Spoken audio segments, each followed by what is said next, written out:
এইটো আপোনালোকে চাব পাৰে যে অফিচিয়েল নটিফিকেশ্যন হয় Srimanta Sankardeva university of health ছায়েন্সৰ। ইয়াতে আপোনাৰ এণ্ট্ৰেন্স এক্সামিনেশ্যনৰ এডমিশ্যনৰ কাৰণে নটিফিকেশ্যন ওলাইছে। BSc নাৰ্ছিঙৰ আপোনালোকৰ এণ্ট্ৰেন্স হ'ব।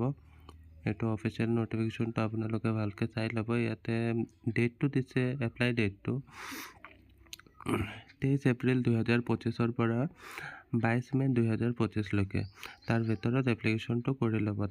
তাৰ ভিতৰত নকৰিলে লাষ্ট ডেটটো পাৰ হৈ যাব, পাছত আপোনালোকে ফৰ্ম ফিল আপটো কৰিব নোৱাৰে। এইটো এক্সাম চেণ্টাৰবিলাক আছে, এক্সাম চেণ্টাৰবিলাক চাই ল'ব, যেনেকুৱা যোৰহাট, বৰপেটা, তেজপুৰ, ডিফু, লখিমপুৰ, নগাঁও, কোকৰাঝাৰ, এইবিলাক বহুত এক্সাম চেণ্টাৰ আছে। ইয়াৰ ভিতৰতে যিটো আপোনালোকৰ নিয়াৰেষ্ট চেণ্টাৰ হয়, এড্ৰেছৰ পৰা যিটো নিয়াৰেষ্ট সেইটো চেণ্টাৰ চিলেক্ট কৰি ল'ব। আৰু এক্সাম হ'ব আপোনালোকৰ 22 জুনত 10টাৰ পৰা 12টালৈকে। 100 মাৰ্কৰ অবজেক্টিভ টাইপ কুৱেশ্যন থাকিব, ফিজিক্স, কেমেষ্ট্ৰি, বায়'লজি আৰু ইংলিছ। কোৱালিফিকেশ্যন লাগিব আপোনালোকৰ হায়াৰ ছেকেণ্ডাৰী 50%, এজ লিমিট লাগে আপোনাৰ minimum 17 years.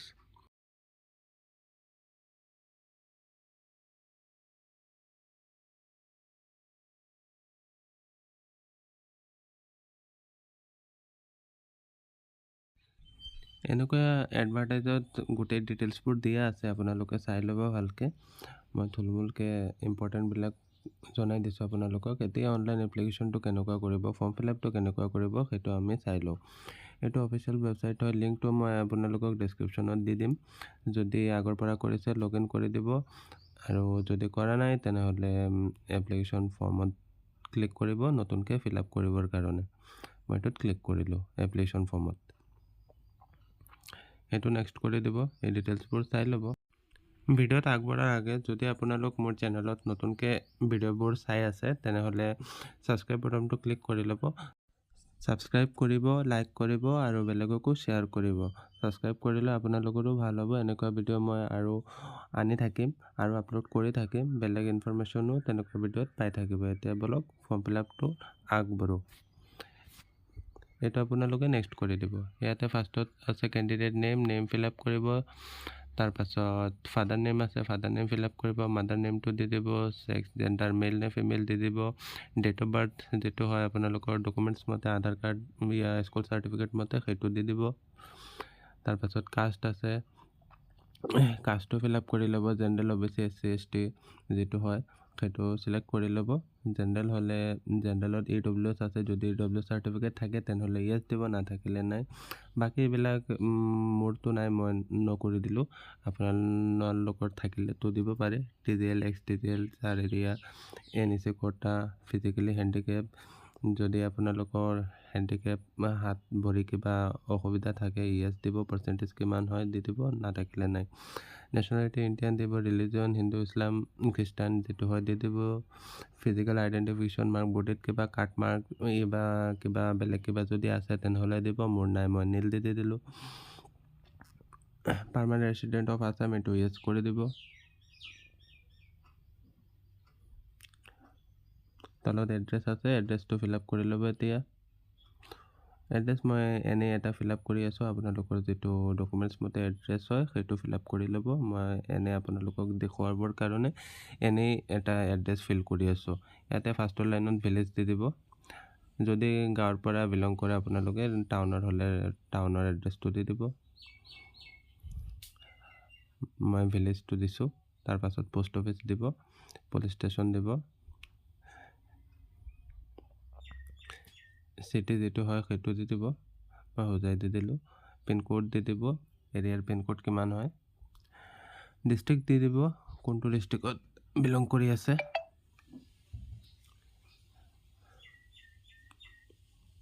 Hojai state select কৰিব, অসম। প্ৰেজেণ্ট পাৰ্মানেণ্ট মোৰ ছেইম, মই ছেইম চিলেক্ট কৰি আছোঁ। আপোনালোকৰ বেলেগ হ'লে বেলেগ এড্ৰেছো ফিল কৰিব পাৰে। এইবিলাকত 00 মাৰি দি দিব। হোৱাটছআপ নাম্বাৰটো দি দিব, mobile number plus WhatsApp number হ'ব লাগে, এটা নম্বৰে দিব। মই এনেই দি দিলোঁ। ইয়াতে মেইল ID দি দিব।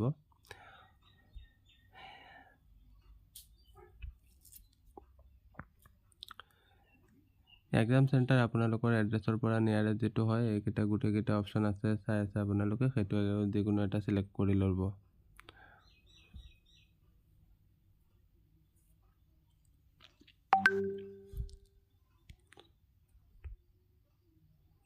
এক্সামত আপুনি কি ছাবজেক্ট এপিয়াৰিং কৰিব এইকেইটা ইয়াতে দিয়া আছে চাই ল'ব। ফিজিক্স, কেমিষ্ট্ৰি, বায়'লজি আৰু ইংলিছ এইকেইটা 4টা ছাবজেক্টৰ ওপৰত এক্সাম দিব। এইকেইটা আপোনালোকৰ হায়াৰ ছেকেণ্ডাৰী মাৰ্কশ্বিটত মেনশ্যন থাকিব লাগিব। ইয়াতে হায়াৰ ছেকেণ্ডাৰী কোনটো বৰ্ডৰ পৰা পাছ কৰিছে, CBSE বৰ্ড নে ষ্টেট বৰ্ড এইটো চিলেক্ট কৰিব। মই আধাৰ বৰ্ড দি দিলোঁ, ষ্টেট বৰ্ড পাছ বুলি দিব। পাছ হ'লে পাছ, এপিয়াৰিং হ'লে এপিয়াৰিং, মই পাছিং ডেট দি দিছোঁ। ইয়াতে হায়াৰ ছেকেণ্ডাৰী কোনটো ৰেটত পাছ কৰিছে সেইটো মাৰ্কশ্বিটত চাই ফিল আপ কৰিব। হায়াৰ ছেকেণ্ডাৰী স্কুলৰ নাম, স্কুল বা কলেজ, কোনটো কলেজ বা স্কুলৰ পৰা পাছ কৰিছে এই কলেজ বা স্কুলৰ নামটো লিখি ল'ব। ইয়াত তলত বৰ্ডৰ নাম লিখিব, ইয়াতে বৰ্ডৰ নাম লিখিব। Assam higher secondary education council, state board হ'লেতো এইটো এটাই বৰ্ড আছে। ইয়াতে কোনটো ছাবজেক্টত কিমান পাইছে সেইটো মেনশ্যন কৰিব। ইংলিছত কিমান, ফিজিক্সত কিমান, কেমিষ্ট্ৰিত কিমান, বায়'লজিত কিমান এইটো গোটেইকেইটা মেনশ্যন কৰি দিব। আৰু পাৰ্চেণ্টেজ কিমান, টোটেল পাৰ্চেণ্টেজ সেইটো লিখি ল'ব।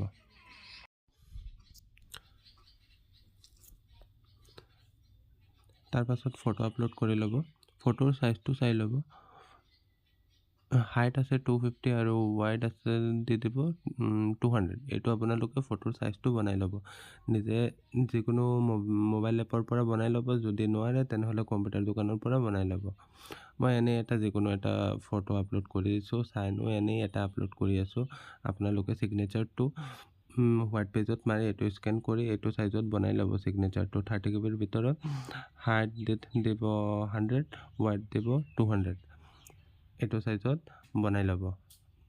বনাই তাৰপাছত আপলোড কৰি ল'ব। আৰু পাছৱৰ্ড যিকোনো এটা দি দিব আপোনালোকৰ নামৰ লগত। ফাৰ্ষ্টৰ লেটাৰটো কেপিটেল, বাকী স্মল দি @123 এনেকুৱা কিবা এটা পাছৱৰ্ড বনাই দিব। মিনিমাম 8 কেৰেক্টাৰ হ'ব লাগে। মই পাছৱৰ্ড এটা দি দিছোঁ।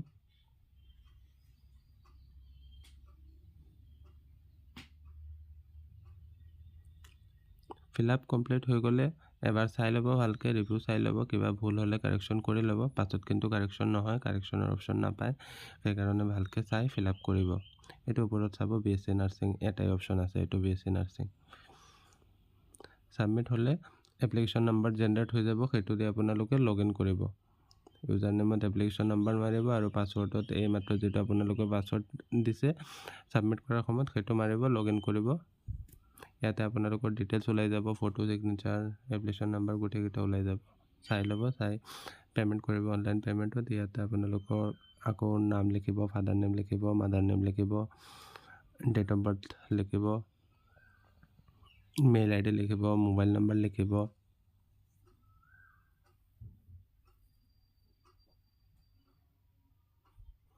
সেইটো মেইল ID লিখি ল'ব।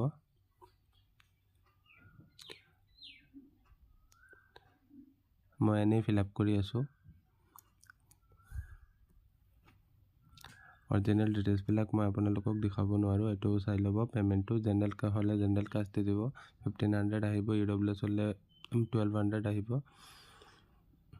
মেক পে'মেণ্ট মাৰিব। এইটো ভাৰত QR কোডটো শ্ব' নকৰিব পাৰে, নহ'লে আপোনালোকে ডেবিট কাৰ্ড বা ক্ৰেডিট কাৰ্ড বা নেট বেংকিঙৰ পৰা পে'মেণ্ট কৰিব পাৰে। মই ডেবিট কাৰ্ড মাৰিছোঁ। ইয়াতে এক্সপাইৰী ডেট, CVV নাম্বাৰ, ৱেবছাইটৰ কাৰ্ড নাম্বাৰটো মাৰি দিব আৰু ওপৰত কাৰ্ড নাম্বাৰ মাৰিব। মাৰি মেক পে'মেণ্ট কৰি ল'ব। OTP যাব, OTPটো এণ্টাৰ কৰি ল'ব, পে'মেণ্ট হৈ যাব।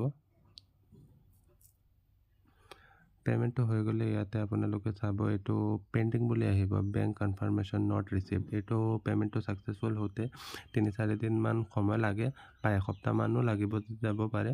পে'মেণ্টটো হৈ গ'লে তাৰপাছত গ্ৰীণ ছিগনেল আহিব, গ্ৰীণ বুলি লিখা আহিব ছাকচেছফুল হৈছে বুলি। তাৰপাছত পে'মেণ্টত অনলাইন এপ্লিকেশ্যন থাকে, এইটোত ক্লিক কৰিব, প্ৰিণ্ট আউট ওলাই যাব। প্ৰিণ্ট আউটটো কৰি ল'ব। যেতিয়ালৈকে আপোনালোকৰ এইটো পে'মেণ্টটো ছাকচেছ নহয় তেতিয়ালৈকে এনেকুৱা পেণ্ডিং বুলি আহিব। ছাকচেছফুল হোৱাৰ পাছত প্ৰিণ্টটো ওলাই ল'ব। আকৌ আহিম নেক্সট ভিডিঅ'ত, তেতিয়ালৈকে ধন্যবাদ।